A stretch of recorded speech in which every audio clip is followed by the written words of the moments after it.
If you're annoyed that you can't get any unblockers, I'm going to show you 1,000+ different ones. So basically, go to this website, but it's not done here. When you go to this website, you're going to want to copy one of these links, and you're going to want to paste it in a different page.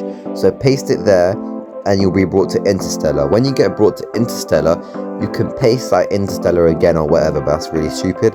So what you're going to want to do is you're going to want to paste the thing which I have in the description down below. So if you go down in the description and press Ctrl V, you'll get this website.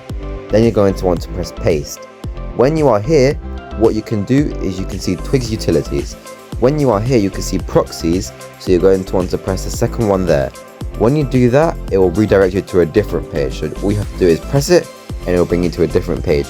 When you do that, you'll be brought to this part, and then you can see all of these different websites. The best one I would say is Ramahead, but you have Asteroid, Utopia, and many different ones. So when you do that, you just want to press the arrow, and then when you press the arrow, it will show you a bunch of different links. And there you go. Thanks for watching and subscribe.